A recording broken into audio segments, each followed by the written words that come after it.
সম্মানিত মুসল্লিবৃন্দ, আজকে আমরা আলোচনা করব সলাতে মনোযোগী হওয়ার উপায়। আপনারা জানেন যে সলাত এমন একটি পরিভাষা যার কোনো প্রতিশব্দ কোনো ভাষায় হয় না। যদিও আমরা সলাতকে ইংরেজিতে প্রেয়ার বলি আর ফার্সিতে নামাজ বলি, ভারতের কোথাও কোথাও নমস্কারং বলা হয়। সুতরাং এসব পরিভাষা বিশ্লেষণ করলে একটি দুটি অর্থে সীমাবদ্ধ হয়ে পড়ে। পক্ষান্তরে সলাত কোরআন ও হাদিসের পরিভাষা, এটা যদি আমরা যথার্থভাবে বলি তাহলে সলাত দ্বারা এমন একটি ইবাদত বোঝায় যা নির্দিষ্ট সময়ে শরীয়ত নির্ধারিত পদ্ধতিতে আদায় করতে হয় এবং যা শুরু হয় তাকবীর বা আল্লাহু আকবার দ্বারা আর শেষ হয় সালামের দ্বারা। রাসূলুল্লাহ সাল্লাল্লাহু আলাইহি ওয়াসাল্লাম বলেছেন, তাকবীরুহা আত-তাহরিমু ওয়া তাসলিমুহা আত-তাহলিল। সুতরাং সলাতকে যদি আমরা বাস্তবতায় বিচার করি তাহলে দেখা যাবে যে সলাত এমন একটা ইবাদত, সব যুগে যত নবী ও রাসূল পৃথিবীতে এসেছিলেন সকলেই সলাত আদায় করেছেন এবং সকলের কাছে প্রেরিত ধর্মীয় বিধিবিধানে আবশ্যকীয় ছিল সলাত। সলাত এমন একটা ইবাদত যে ইবাদত ফরজ করার জন্য আল্লাহ রাব্বুল আলামিন তার নবী মুহাম্মদুর রাসূলুল্লাহ সাল্লাল্লাহু আলাইহি ওয়াসাল্লামকে সপ্ত আসমানের উপরে সিদরাতুল মুনতাহায় নিয়ে একান্ত নিকটে সে জায়গায় তিনি এই সলাত তার উপরে এবং তার উম্মতের উপরে ফরজ করেন। অন্যান্য ফরজগুলি জিবরিলের মাধ্যমে জমিনেই জিবরিল আগমন করে ওহীর মাধ্যমে জানিয়ে দেন, কিন্তু সলাতটা তার ব্যতিক্রম। সলাত প্রথম ফরজ হয়েছিল 24 ঘন্টায় 50 ওয়াক্ত। অতঃপর আল্লাহর নবী সাল্লাল্লাহু আলাইহি ওয়াসাল্লামের আবেদনের প্রেক্ষিতে তা কমিয়ে কমিয়ে কমিয়ে 5 ওয়াক্ত স্থির করা হলো।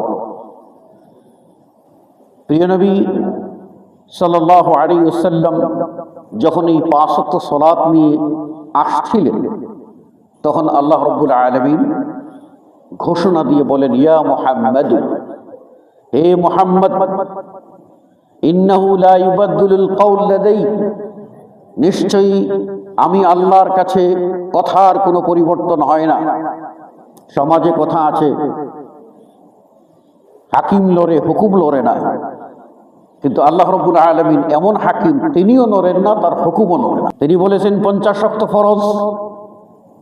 এবার 5 ওয়াক্ত নিয়ে যখন রাসূল সাল্লাল্লাহু আলাইহি ওয়াসাল্লাম নেমে আসছেন, আল্লাহ ডাক দিয়ে বলছেন, হে মুহাম্মদ, আমার কাছে আমার কথার কোনো পরিবর্তন নাই।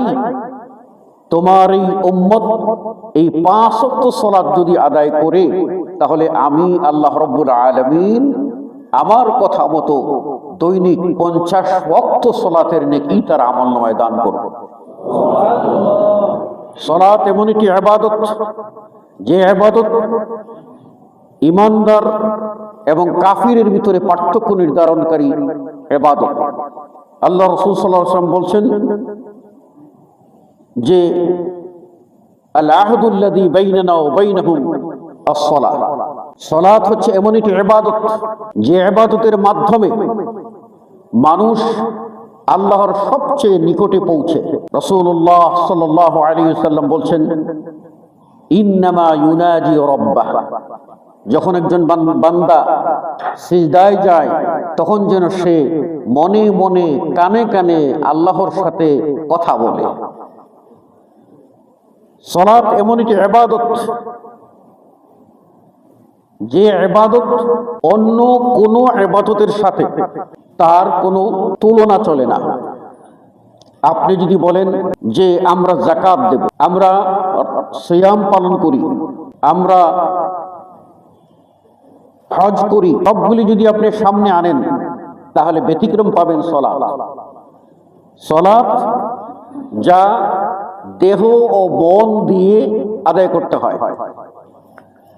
আপনি যাকাত আদায় করছেন, আপনার মন যদি অন্যদিকে যায়, যাকাত দিয়ে দেন কিন্তু অন্য কাজে আপনার চিন্তা চলে গেছে, আপনার যাকাত ব্যাহত হবে না, আদায় হয়ে যাবে। আপনি রোজা রাখতেছেন, আপনি অন্য মনস্ক হয়ে কোনো কাজ করতেছেন, আপনার রোজা হয়ে যাবে। আপনি হজ করতেছেন, অন্য মনস্ক হয়েছেন কোনো কারণে, সেটা তো আপনার হজে ব্যাঘাত ঘটবে না। কিন্তু সালাত ব্যতিক্রম। আপনি তাকবীরে তাহরিমা থেকে শুরু করে সালাম ফেরানো পর্যন্ত আপনি অন্য মনস্ক হবেন, এই সুযোগ নাই। কোন ব্যক্তি যদি অন্য মনস্ক হয়ে যায় আর অন্য মনস্ক অবস্থায় তার যদি সালাত শেষ হয়, এর আগে সে তার মনকে সঠিক জায়গায় ফিরিয়ে না আনে, তাহলে তার সালাত বাতিল বাতিল বাতিল। তাহলে সালাত লাগে। আপনি জিহাদের মধ্যে গুরুত্বপূর্ণ ইবাদতে যাচ্ছেন, আপনি যুদ্ধ করছেন, আপনি করুন, কিন্তু আপনার মন যদি কোনো কারণে অন্য মনস্ক হয়, সন্তান সন্ততির কথা ভাবে, তাহলেও আপনার জিহাদে কোনো ব্যাঘাত ঘটবে না, আপনার জিহাদ আদায় হয়ে যাবে। কিন্তু সালাতে দাঁড়িয়ে যদি আপনি পরিবার পরিজন নিয়ে কিছু ভাবেন, তাহলে আপনার সালাত সেখানেই থেমে যাবে। সালাত এমন একটি গুরুত্বপূর্ণ ইবাদত, যে ইবাদত আপনি আদায় করতে হবে সম্পূর্ণ উজাড় মনে, একাগ্র চিত্তে, কায়মনোবাক্যে, দিল মন উজাড় করে আল্লাহকে সন্তুষ্ট করার নিমিত্তে রাসূলুল্লাহ সাল্লাল্লাহু আলাইহি ওয়াসাল্লামের তরিকায় আপনাকে সালাত আদায় করতে হবে। সালাত এমন একটি ইবাদত যেখানে আপনাকে কিবলামুখী হয়েই সালাত আদায় করতে হবে। কিন্তু আপনি যদি যাকাত দেন অন্যদিকে মোড় ঘুরিয়ে, তাহলেও আপনার যাকাত হয়ে যাবে। আপনি সিয়াম পালন করেন, আপনি যেদিক যান সেদিক যান, কোনো অসুবিধা নাই, আপনার সিয়াম হয়ে যাবে, রোজা হয়ে যাবে। আপনি হজ করেন, সেখানেও চতুর্দিকে থাকেন, যেদিকেই মুখ ঘোরান আপনার হজ হয়ে যাবে। আপনি জিহাদের ময়দানে উত্তরের দিকে গেলেন না, দক্ষিণে গেলেন না, পূর্বে গেলেন না, পশ্চিমে গেলেন, যেদিকেই প্রয়োজন সেদিকেই আপনি চললেন, আপনার সে জিহাদ হয়ে যাবে। আপনার পিতামাতার সেবা বলেন আর সামাজিক উন্নয়নের কাজ বলেন, আপনার যেখানে প্রয়োজন সেখানে দৌড়াচ্ছেন, হয়ে যাবে। কিন্তু সালাত আপনাকে কি হতে হবে?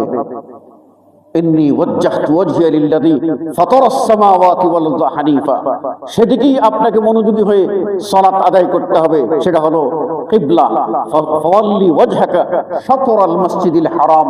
সালাত আদায় করতে হবে কিবলামুখী হয়ে, আপনাকে সালাত আদায় করতে হবে। সজ্ঞানে কোনো ব্যক্তি যদি তার সালাত থেকে কিবলা ঘুরে যায়, তাহলে তার সালাত বাতিল হয়ে যাবে। কিন্তু অন্য ইবাদত এরকম নয়। আপনি সালাতে আল্লাহু আকবার থেকে শুরু করে সালাম ফেরানো পর্যন্ত আপনি আল্লাহর সাথেই কথা বলবেন, শরীয়ত নির্ধারিত বাক্য বলবেন, এর বাহিরে কোনো বাক্য বলবেন, এর বাহিরে কোনো কথা বলবেন, আপনার সালাত বাতিল। আপনি সালাতের মধ্যে আপনাকে একটা মশা কামড় দিয়েছে, আপনি উহ শব্দ অথবা মাগো ইত্যাদি বলবেন, অতিরিক্ত শব্দ, সালাত বাতিল হয়ে যাবে। পক্ষান্তরে আপনি রোজা রাখেন, কথা বলুন, ব্যবসা করেন, কথা বলুন, আপনি হজ করেন, কথা বলুন, আপনি যাকাত দেন, কথা বলুন, পিতামাতার সেবা করুন, কথা বলুন, রাস্তাঘাট নির্মাণ করুন, কথা বলুন, মসজিদ নির্মাণ করুন, কথা বলুন, মাদ্রাসা নির্মাণ করুন, কথা বলুন, আর্থ মানবতার সেবায় যান, কথা বলুন, রোগীকে দেখতে যান, কথা বলুন। আপনার প্রয়োজনীয় কথা চলতে থাকবে, সওয়াবও চলতে থাকবে। কিন্তু সালাতের মধ্যে সালাত নির্ধারিত অন্য কোনো বাক্য বললেই আপনার সালাত বাতিল হয়ে যাবে। আপনি এজন্য সালাতকে বলা হয় এমন একটি ইবাদত যে ইবাদতের কোনো বিকল্প নাই। আপনি হজ করতে পারছেন না, কাউকে আপনি হজে পাঠিয়ে দেন, হয়ে যাবে। আপনি মাল নাই, যাকাত দিতে পারছেন না, কোনো অসুবিধা নাই, অথবা আছে বন্টনকারী নিয়োগ করে দেন, হয়ে যাবে। আপনি অশীতিপর বুড়ো হয়ে গেছেন অথবা রোগে আক্রান্ত হয়ে পড়েছেন, আপনি রোজা রাখতে পারতেছেন না, সেখানে আপনি ফিদিয়া মিসকিন খাইয়ে আপনি আপনার এই ফরজ থেকে দায় মুক্তি নিতে পারবেন। কিন্তু আপনার বয়স 7 থেকে 10 হয়েছে, 10 থেকে আপনার বয়স বাড়তে বাড়তে 110 হয়েছে, 210 হয়েছে, 310 হয়েছে। যত বৎসর আপনার হায়াত আছে, যতক্ষণ আপনার হুঁশ আছে, কোনো অজুহাতেই, কোনো অসুস্থতার কারণেই, কোনো বিপদ আপদ, কোনো কিছুর কারণেই সালাত থেকে মুক্ত হওয়ার কোনো সুযোগ নাই। কাজেই সালাত যে কি ইবাদত, এটা আপনাকে আমাকে বুঝতে হবে। সালাত এমন একটি ইবাদত যে ইবাদত কেবলমাত্র মুত্তাকি, পরেজগার, আল্লাহওয়ালা মানুষের পক্ষে একেবারে দেহ মন দিয়ে আদায় করা সম্ভব। পক্ষান্তরে যারা উগ্র, যারা মুনাফিক, যাদের ভিতরে, যারা ফাসিক, যাদের ভিতরে আল্লাহ বিধি নাই, সে সমস্ত মানুষগুলির জন্য সালাতটা একটা বিপদ। সালাতটা একটা বিপদ। আল্লাহ রাব্বুল আলামিন এদের চরিত্র উল্লেখ করে কোরআনুল কারীমের সূরা আল বাকারায় বলেছেন, ওয়া ইন্নাহা লাকাবীরাতুন ইল্লা আলাল খাশিঈন। সালাতটা একটা বড় বোঝা, তবে যারা বিনয়ী, যারা একাগ্রচিত্ত, তাদের জন্য সালাতটা কোনো কঠিন কিছু নয়। আমরা যদি বিচার করি তাহলে দেখতে পাবো প্রিয় নবী মুহাম্মদুর রাসূলুল্লাহ সাল্লাল্লাহু আলাইহি ওয়াসাল্লাম অসুস্থ হয়ে পড়লেন, সালাত আদায় করার মতো, মসজিদে জামাতে যাওয়ার মতো নাই, সালাত তিনি ঘরে আদায় করবেন। কিন্তু যখন সালাত শুরু হয়ে গেল, আবু বকর ইমামতি করছেন, এই দৃশ্য দেখে রাসূল সাল্লাল্লাহু আলাইহি ওয়াসাল্লামের ঈমানি চেতনা বাড়ল। তিনি তখন থেকে বললেন, আমাকে মসজিদের দিকে এগিয়ে দাও। তারপর তিনি মসজিদে আস্তে আস্তে করে এগিয়ে গেলেন। মানে যেতে পেরেছেন, একটু সামর্থ্য হয়েছে, পিছপা করেন নাই। তিনি হলেন মুহাম্মদুর রাসূলুল্লাহ সাল্লাল্লাহু আলাইহি ওয়াসাল্লাম। এভাবে সাহাবায়ে কেরাম, তাবেঈন ইযাম, তাবেঈন, আইম্মায়ে মুজতাহিদিন, তাদের কথা যদি আমরা দেখি তাহলে দেখতে পাবো যে তারা এভাবেই সালাতকে সবচেয়ে বেশি গুরুত্ব দিয়েছেন। আব্দুল্লাহ ইবনে মাসউদ রাদিয়াল্লাহু তাআলা আনহু ওয়ারদাহ বলেছেন যে, মা ইয়াতাখাল্লাফু মিন্না আহাদুন ইল্লা মুনাফিকুন কাদ উলিমা নিফাকু। আমাদের মধ্যে কেউ জামাত থেকে দূরে থাকতো না, জামাতের সময় হলে জামাতে মসজিদে হাজির হয়ে যেত, জামাত থেকে দূরে থাকতো না। কেবল ওই মানুষটাই দূরে থাকতো যে মুনাফিক, যার মুনাফিকি সম্পর্কে সমাজের সব মানুষ জানে, এটাই হলো মুনাফিক। এই চিহ্নিত কপট বিশ্বাসী মুনাফিক ব্যতীত কেউ আল্লাহু আকবার শোনার পরে, হাইয়া আলাস সালাহ শোনার পরে কাল বিলম্ব করতো না। আজকের সমাজ চিত্র যদি আমরা দেখি তাহলে দেখবো হাইয়া আলাস সালাহ এই শব্দটি হয়তোবা দুই একজন মানুষের হৃদয়ে আঘাত করে ওই মানুষটাই কেবল দৌড়ে মসজিদের দিকে আবিত হয়। আর বেশিরভাগ মানুষই হয়ে গেছে আমরা তথাকথিত মুনাফিকি চাদরে আবৃত। আমাদের কাছে আল্লাহু আকবার ধ্বনিও কোনো কাজ করে না, আশহাদু আল্লা ইলাহা ইল্লাল্লাহ কোনো কাজ করে না, আশহাদু আন্না মুহাম্মাদুর রাসূলুল্লাহ সেটাও আমাদের ঈমানি চেতনায় জাগ্রত হয় না। আমাদের হাইয়া আলাস সালাহ, হাইয়া আলাল ফালাহ সেটা আমাদের কর্ণে ঢুকলেও আমাদের মনের ভিতরে ঢুকে না। আমরা গা ভাসিয়ে অন্যদিকে চলে যাই, যেন শুনেও না শোনার ভান করি। সম্মানিত মুসল্লিবৃন্দ, সালাত এমন একটি ইবাদত যে ইবাদতটা আল্লাহর নবী সাল্লাল্লাহু আলাইহি ওয়াসাল্লামের চক্ষু শীতলকারী সবচেয়ে প্রিয় ইবাদত ছিল সালাত।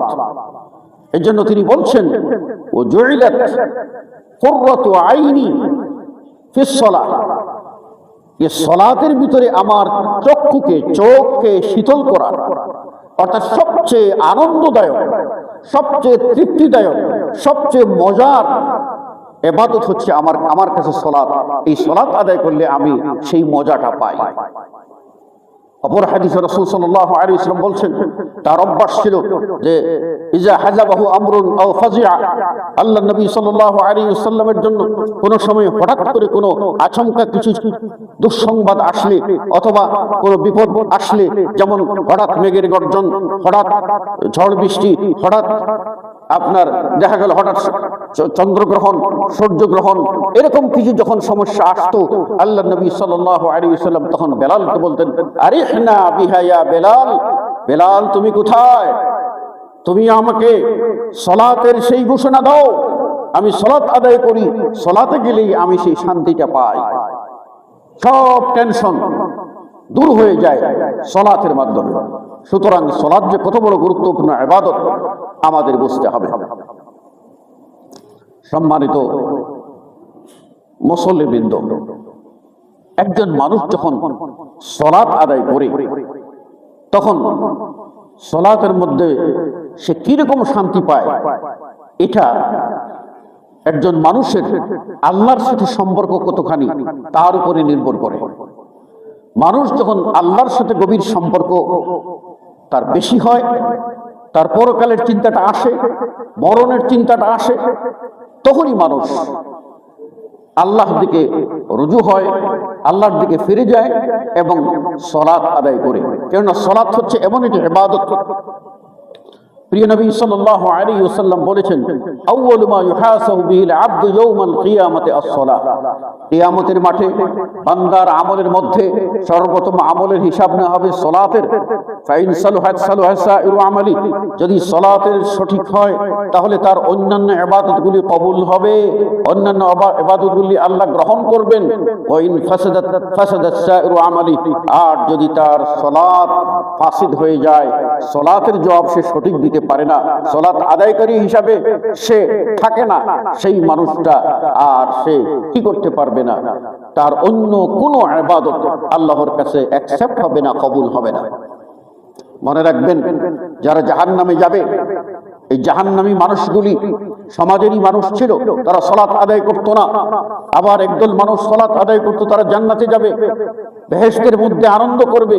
আর বেহেশতের এমন জানালা, যে জানালা দিয়ে সব দেখা যাবে, ওই রকম দেখবে যে জাহান্নামের আগুনে তার কিছু পরিচিত মানুষেরা জাহান্নামের আগুনে পুড়ছে আর জাহান্নামের আগুনে হাবুডুবু খাচ্ছে, একবার নিচে যাচ্ছে, একবার উপরে উঠতেছে, কষ্টের পর কষ্ট, তাদের আর্তনাদ, তাদের চিৎকার সব যখন শুনবে, তখন ওই মানুষগুলিকে জিজ্ঞাসা করবে, জান্নাতীরা জিজ্ঞাসা করবে, মা সালাকাকুম ফি সাকার, তোমরা যে জাহান্নামে গেছো, কিসে তোমাদেরকে জাহান্নামে নিয়ে গেছে? এই আগুনের ভিতরে কোন অপরাধ তোমাদেরকে এই আগুনের ভিতরে নিক্ষেপ করছে, বলো। তখন তারা বলবে, জবাব দেবে, লাম নাকু মিনাল মুসাল্লিন, আমরা মুসল্লি ছিলাম না, আমরা সালাত আদায়কারী ছিলাম না, এটাই আমাদের প্রথম ও প্রধান কারণ, আমরা সালাত আদায় করতাম না। ওয়ালাম নাকু তু'মুল মিসকিন, আর আমরা মিসকিনকে কোনো খাবার দিতাম না, অসহায় মানুষের পিছনে তাকাইতাম না। ওয়া কুননা নাখুযু মা'আল খাইজিন, কিয়ামতকে নিয়ে যারা ঠাট্টা বিদ্রুপি করতো, ইসলামকে নিয়ে যেটা ঠাট্টা বিদ্রুপ করতো, তামাশা করতো, ওই সমস্ত লোকগুলির সাথে আমরাও তাল মিলিয়ে তামাশা করতাম। ঈমান যে কঠিন জিনিস, এগুলি যে আমাদের করতে হবে, সালাত আদায় করতে হবে, সেগুলির প্রতি আমরা তাকাই না। একজন যুবক সালাত আদায় করে নাই, তওবা তিল্লা করে সে সালাত শুরু করেছে, আমাদের সমাজের মানুষেরাই বলে, বাহ, 3 দিনের ফকিরনি আর ভাতের কয় প্রসাদ। কেউ আবার কয় নতুন মুসল্লির সাথে, নতুন বুজুর্গ সাথে। এইরকম তামাশা যারা করে, এই তামাশা করা হলো আল্লাহর আয়াতকে নিয়ে তামাশা করা, আল্লাহর বিধানকে নিয়ে তামাশা করা। এই তামাশা কোনো ইমানদার করতে পারে না। এই যারা করে, আল্লাহ রাব্বুল আলামিন বলছেন, কাদ কাফারতুম বা'দা ঈমানিকুম, ঈমান গ্রহণের পর তোমরা কুফরি করলে, এই কাজটি কুফরি কাজ। সেই কাজ থেকে কাজ যারা করি আমরা, আমাদেরকে সাবধান ও সতর্ক হতে হবে। সম্মানিত মুসল্লিবৃন্দ, আমরা জানি একটি হাদিসে রাসূল সাল্লাল্লাহু আলাইহি ওয়াসাল্লাম বলেছেন, মা মিন মুসলিমিন ইয়াতাওয়াজ্জাউ ওয়া ইউসবিগুল ওযুআ, কোন মুসলিম যদি ওযু করে আর ওযুর ভিতরে পরিপূর্ণতার সাথে ওযু করে, ইসবাগ ফিল ওযু, ইসবাগ ফিল ওযু হলো ওযুটাকে যথাযথভাবে তিনবার প্রত্যেকটা অঙ্গ ধৌত করে সুন্দর করে উজু করা, যেভাবে হাদিসে বর্ণিত হয়েছে, যেভাবে রাসূল সাল্লাল্লাহু আলাইহি ওয়াসাল্লাম উজু করেছেন, যেভাবে ওসমান ইবনে আফফান রাদিয়াল্লাহু তাআলা আনহু উজু দেখিয়েছেন, বলছেন এভাবেই রাসূল সাল্লাল্লাহু আলাইহি ওয়াসাল্লাম উজু করেছেন। সেই উজু যার হবে, উজু করবে, সুম্মা ইয়াকুমু ইলা সালাতিহি, অতঃপর সে তার সালাত আদায়ের জন্য সে দাঁড়িয়ে যাবে। ইয়ালামু মা ইয়াকুল, এখানে ইম্পর্টেন্ট প্রশ্ন।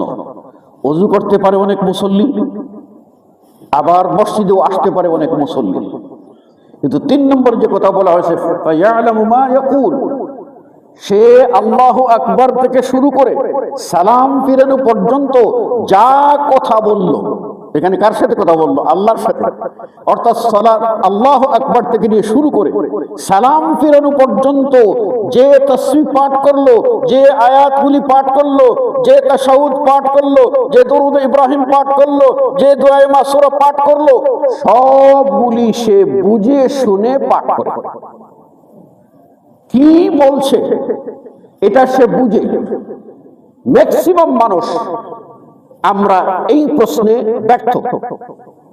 আমরা সালাতে কি পড়তে হয় তা জানি, কিন্তু এটার মর্ম কি, এটার অর্থ কি, এখানে আমি কি আল্লাহর কাছে আবেদন নিবেদন করছি, আল্লাহর প্রশংসা কিভাবে করছি, আল্লাহর গুণগান কিভাবে বলছি, আল্লাহর বড়ত্ব কিভাবে বর্ণনা করছি, আল্লাহর মহত্ব কিভাবে বর্ণনা করছি, আমি নিজেকে একজন নাখান্দা গোলাম হিসাবে, আল্লাহর একজন সাধারণ তুচ্ছ বান্দা হিসাবে মহিয়ান গরিয়ান আল্লাহর সামনে আমি কিভাবে দাঁড়িয়েছি, আমাকে নিজেকে কিভাবে উপস্থাপন করেছি সেটা, এবং কোন দোয়া করছি, কি চাইতেছি, এটার সাথে কোনো সম্পর্ক নাই, এটার সাথে কোনো সম্পর্ক নাই। এটা যদি হয় তাহলে কিন্তু হবে না। যদি সে ওযু ঠিক মতো করে মসজিদে সালাতের উদ্দেশ্যে আসে, অন্য কোনো উদ্দেশ্য না থাকে, এবং যা পড়ছে সব কথার অর্থ মর্ম বুঝে মন থেকে সে পাঠ করে, আল্লাহর নবী সাল্লাল্লাহু আলাইহি ওয়াসাল্লাম বলেন ইনতাফালাকা ইয়াউমিন ওয়ালাদাত উম্মুহু, সে ওই দিনের মতো নিষ্পাপ হয়ে যাবে যেমন করে যেদিন তার মা তাকে নতুন করে জন্ম দিয়েছে। নবজাতকের মতো নিষ্পাপ হয়ে যাবে। তাই তো আল্লাহ বলছেন ইন্নাস সালাতা তানহা আনিল ফাহশাই ওয়াল মুনকার, সালাতটা মানুষকে ফাহিশা ও মুনকার কাজ হতে, গর্হিত কাজ থেকে মানুষকে বিরত রাখে। সালাত একটা ঢাল। আপনার ঈমান কুফরির মাঝে সালাতটা ঢাল হয়ে যাবে। আপনার ঈমান, আপনার আমল আর ফাসকির মধ্যে সালাতটা ঢাল হয়ে যাবে। আপনার ঈমান আর শয়তানের মাঝে সালাতটা ঢাল হয়ে যাবে। শয়তানি যত কাজ আছে তার বিপরীতে সালাতটা ঢাল হয়ে যাবে। আপনি হয়ে যাবেন সভ্য মানুষ, আপনি হয়ে যাবেন সভ্য মানুষ, আদর্শ মানুষ। আপনার দ্বারা হবে না কোনো গর্হিত কাজ, কোনো অন্যায়, কোনো অবিচার, কোনো মিথ্যাচার, কোনো পাপাচার, কোনো জুলমাত, কোনো কিছুই আপনার দ্বারা সংগঠিত হবে না যদি যথার্থ রূপে আপনি সালাত আদায়কারী হয়ে থাকেন। মুসল্লিয়ানি কেরাম, সালাত অত্যন্ত গুরুত্বপূর্ণ বিষয়, যে বিষয়ে আমরা যাব। আর এই পয়েন্টে যে সালাতে আমরা কিভাবে মনোযোগী হব, আমি আপনাদের সামনে এই মর্মে 9টি পয়েন্ট উত্থাপন করব। আপনারা ভালো করে বোঝার চেষ্টা করবেন। প্রথম, আল মুসারাআতু ইলা তালবিয়াতিন নিদা। আপনি যদি সালাতে মনোযোগী হতে চান তাহলে আপনার প্রথম বৈশিষ্ট্য হবে আপনি আযান শোনা মাত্রই দুনিয়াবি কাজকর্ম সব ফেলে দিয়ে সালাতের জন্য ধাবিত হবেন। এটাই তার প্রথম আলামত। এটা প্রথম আলামত। আপনি কি করবেন? সালাতের জন্য আপনি ধাবিত হয়ে যাবেন। এখানে আমাদের প্রশ্ন থাকে, আমরা বলি সময় আছে, দেখি না, যাচ্ছি। এটা যখনই আমি বিলম্ব করব তখন শয়তান আমার পিছন দিক থেকে টান দিয়ে বলবে যাসনি, যাসনি খুকা, যাসনে বাবু, যাসনে, পিছনে থাক। আর এক পর্যায়ে শয়তান আমাকে পিছনে ফেলেই দিবে। পক্ষান্তরে যখন আমি আল্লাহু আকবার শব্দ শুনবো, আল্লাহর বড়ত্ব মহত্বের কথা স্মরণ করে সাথে সাথেই বলবো আমি লাব্বাইক, লাব্বাইক, আমি হাজির, তোমারই গোলাম, তোমারই ডাকে আমি সাড়া দিচ্ছি, কাল বিলম্ব নয়। আজকে যদি মালাকুল মউত চলে আসে, তখন আপনি বলবেন আমার গাড়ি আছে, বাড়ি আছে, আমার ছেলে আছে, আমার মেয়ে আছে, ঘর আছে, সংসার আছে, আমি যে আমি এত মাল মানুষকে সদকা করার জন্য অর্ডার করেছি, সেগুলি সদকা হলো কিনা, আমি এতটি মাল, আমি এতটি জমি কেনার জন্য চেষ্টা করেছি, সেটা হলো কিনা, এতটি বাড়ি কেনার চেষ্টা করেছি, হলো কিনা, এতটি মেডিকেল কলেজ করার চিন্তা করেছি, ওটা হলো কিনা। দুনিয়ার ব্যবসা বাণিজ্যের বিষয়ে একটু মালাকুল মউত, একটু দয়া করো, আমার কাজটা শেষ করে আছি, একটু সমাধা করে আসি, আমি আমার সুপারভাইজারকে বুঝিয়ে দিয়ে আসি, আমি আমার ম্যানেজারকে একটু বুঝিয়ে দিয়ে আসি, অন্তত আমি আমার ওয়াইফকে লাস্ট একটা বলি তুমি সব গুছিয়ে রাখিও, তুমি আমার বাচ্চাদেরকে দেখিও, আমি চলে যাচ্ছি, মালাকুল মউত আমার দুয়ারে হাজির। এটা বলার কোনো সুযোগ আছে? কোনো সুযোগ নাই, পৃথিবীর কেউ পায় নাই, আপনিও পাবেন না, আমিও পাবো না। এই মানসিকতা আপনাদের ভিতরে জাগ্রত হতে হবে। যখন আপনাকে ওই প্রয়োজন ডাক দেবে, তখনই আপনি সব ছেড়ে দেবেন। ঠিক আপনার কাজ হবে আল্লাহু আকবার, সব ছেড়ে দিয়ে আপনি আল্লাহর দিকে ধাবিত হবেন। তখনই আপনি এক যুদ্ধ করছেন, আপনার কুপ্রবৃত্তির বিরুদ্ধে যুদ্ধ করছেন, আপনার পরিবারের বিরুদ্ধে যুদ্ধ করতেছেন, শয়তানের বিরুদ্ধে। এই যুদ্ধ করে আপনি মসজিদের দিকে আসবেন, আপনি বিজয়ী হবেন। তখন আপনার মনটা সালাতের দিকে নিবিষ্ট হবে, একাগ্র হবে, কায়মানুবাক্য হবে, উজাড় করে আপনি সালাত আদায় করতে পারবেন। দ্বিতীয়ত, আযান শোনা মাত্রই দ্বিতীয় কাজ যেটা হলো আল ইস্তিদাদ বিল লিবাসিল হাসান আর নজিফ, সুন্দর পরিচ্ছন্ন পোশাক গ্রহণ করা সালাতের জন্য। বিয়ে বাড়িতে যাবেন, ভালো পোশাক, পার্টিতে যাবেন, ভালো পোশাক, সালাতে যাবেন, ঘাম মোছার গামছাটা গায়ে দিয়ে চলে গেলেন, ঘাম মোছার গামছাটা এটা গায়ে দিয়ে চলে গেলেন, যেন তেন একটা ফতোয়ার নামে একটা লেবাস পরে চলে গেলেন, জীর্ণ শীর্ণ পোশাকে চলে গেলেন। এটা কার সামনে দাঁড়িয়েছেন? আপনি সালাতে যাচ্ছেন, আপনার সামনে কে, যাকে আপনি সিজদা করতেছেন, তার সামনে যাওয়ার আগে আপনাকে পোশাক পরিচয়ে ভালো হতে হবে। আল্লাহ রাব্বুল আলামিন কোরআনুল কারীমে বলছেন, ইয়া বনি আদম, হে আদম সন্তান, খুযু যিনাতাকুম ইনদা কুল্লি মসজিদ, সালাত আদায় করবে প্রত্যেকটি সালাতে তুমি তোমার সৌন্দর্যকে তুমি গ্রহণ করো। অর্ডারটা আল্লাহর দরবারে যাবেন, আপনার সৌন্দর্য আপনি গ্রহণ করে যাবেন, পরিপাটি হয়ে যাবেন। সেই জন্য তো সালাতে এমন গুরুত্বপূর্ণ বিষয়, আপনাকে উযু করতে হয়। উযুর ভিতরে আপনার যেমন হাত ধুইতে হয়, মুখ ধুইতে হয়, মাথাও মাসে করতে হয়, এমনকি পা ভালো করে ধুয়ে পরিষ্কার পরিচ্ছন্ন করে, একটি পশমের গোড়াও খালি থাকলে আপনার উযু হবে না, উযু না হলে সালাত হবে না। তাহলে এর দ্বারা কি বোঝাচ্ছে? আপনাকে অবশ্যই মনের দিক থেকে যেমন পবিত্র হবেন, অনুরূপভাবে পোশাকের দিক থেকেও পবিত্র হবেন, আপনার দেহের দিক থেকেও পবিত্র হবেন। বিষয়টি অত্যন্ত গুরুত্বপূর্ণ। কাজেই যখন আপনি যখন পরিপাটি হয়ে বের হবেন, তখন আপনার জামাটা আপনি চিন্তা করবেন যে রিকশায় ছেড়ে কিনা, অথবা কোনো জায়গা থেকে কাদা এসে আপনার জামাটা নষ্ট করে কিনা, সব অ্যালার্ট থাকবেন। ঠিক আপনি যখন মসজিদে আসবেন, সালাত আদায় করতে দাঁড়াবেন, সুন্দর পোশাক পরে দাঁড়াবেন, তখন আপনার ভিতরে একটা অনুভূতি জাগ্রত হবে। এই অনুভূতি আপনাকে আল্লাহর দিকে মনোনিবেশ করাবে, আল্লাহর দিকে একাগ্র চিত্ত করে দেবে, দিল খালেস করে দেবে, বিশুদ্ধ করে দেবে। আপনি সুন্দর করে সালাত আদায় করতে পারবেন। আপনার ভিতরে একটা হাইবত, আপনার ভিতরে একটা ব্যক্তিত্ব, আপনার ভিতরে একটা সম্মানবোধ, আপনার ভিতরে এমন একটা ভাবের সৃষ্টি হবে যে ভাব আপনাকে আল্লাহর গোলাম হিসাবে আল্লাহর সামনে দাঁড় করিয়ে দেবে।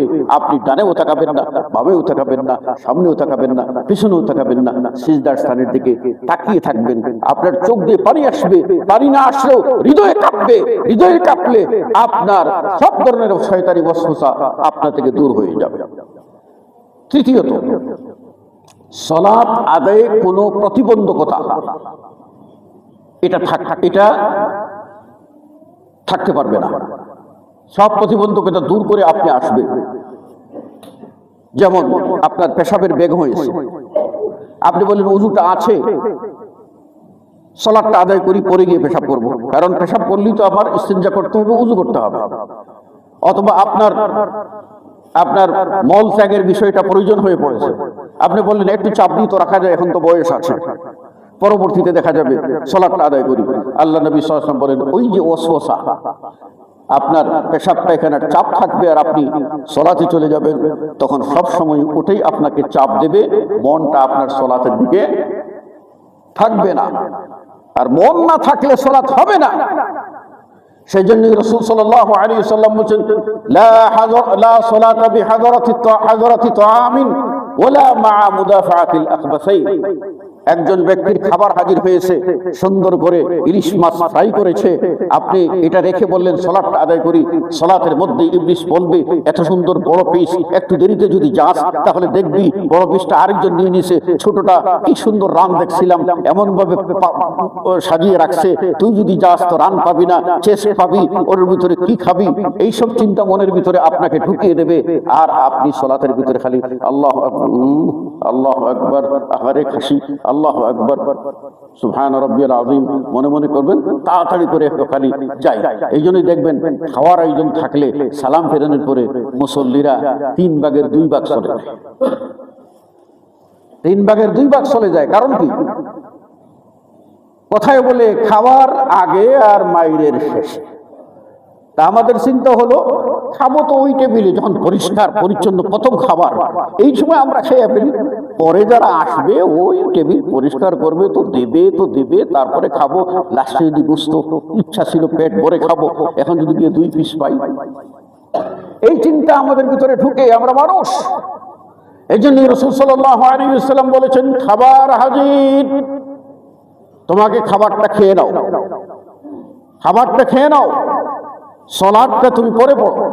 সালাত আদায় যদি আগে করো ওই খাবার কথা মনে পড়বে, পেটে যদি ক্ষুধা থাকে তাও জ্বালাবে, পেটে ক্ষুধা না থাকলে চোখ জ্বালাবে, জিহ্বা জ্বালাবে, তোমাকে বলবে, চোখে বলবে এত সুন্দর খাবার থুইয়ে আসছি, কেমন করে সালাতটা আদায় করি। তাহলে তুমি টাপুর টুপুর 2টা সিজদা দিয়ে তাড়াতাড়ি বেরিয়ে পড়বে, তোমার একাগ্রতা বাবা আসবে না।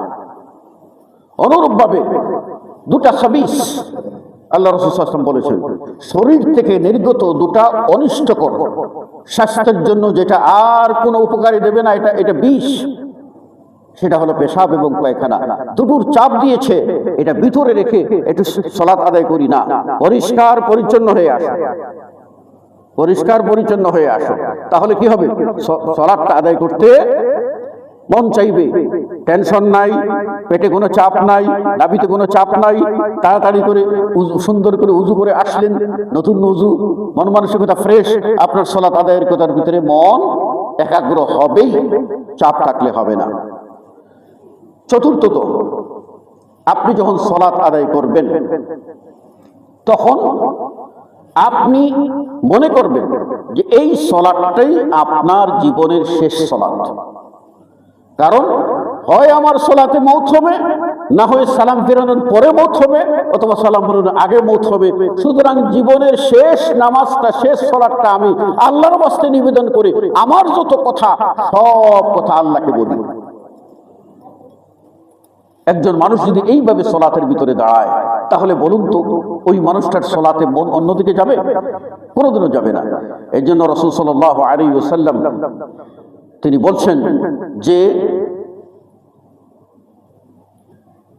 ইজা কুমতা ফি সালাতিক, তুমি যখন তোমার সালাত আদায় করতে দাঁড়াবে, ফাসাল্লি সালাত মুআদ্দিন, তুমি জীবনের শেষ বিদায়ী সালাত মনে করে, তুমি অন্তিম সালাত মনে করে এই সালাতটা তুমি আদায় করো।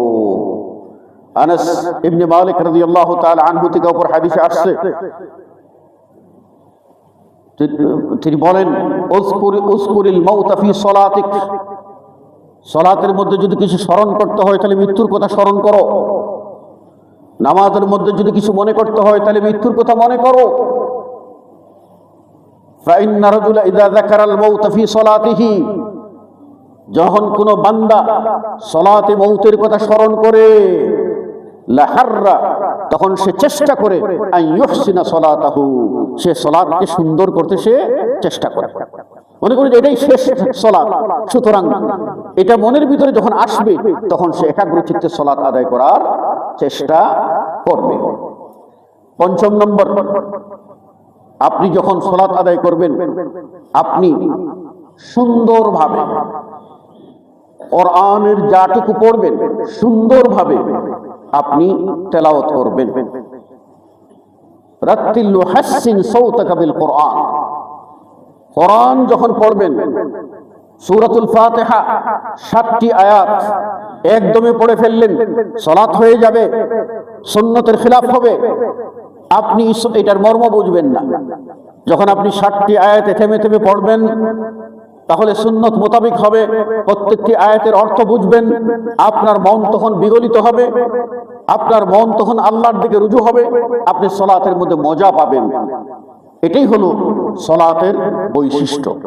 এই জন্য রাসূল সাল্লাল্লাহু আলাইহি ওয়াসাল্লাম সালাতে ইমামতি করার জন্য যোগ্য ব্যক্তিকে এটার জন্য প্রথম শর্ত বলেছেন যে আকরাউকুম কিতাবাল্লাহ, তোমাদের মধ্যে সবচেয়ে বেশি কোরআন পড়তে জানে সেই লোকটাই তোমাদের ইমামতি করবে। এটা অত্যন্ত গুরুত্বপূর্ণ বিষয়, আমাদেরকে খেয়াল করতে হবে। রাসূল সাল্লাল্লাহু আলাইহি ওয়াসাল্লাম থেকে অপর হাদিসে এসেছে, আহসানুন নাসি কিরাআতান আল্লাযী ইযা ক্বারাআ রাআইতা আন্নাহু ইয়াখশাল্লাহ, সবচেয়ে উত্তম কোরআন পাঠকারী হলো ওই ব্যক্তি যখন দেখবে সে যখন কোরআন পড়ে তার ভিতরে আল্লাহর ভয় সঞ্চারিত হয়।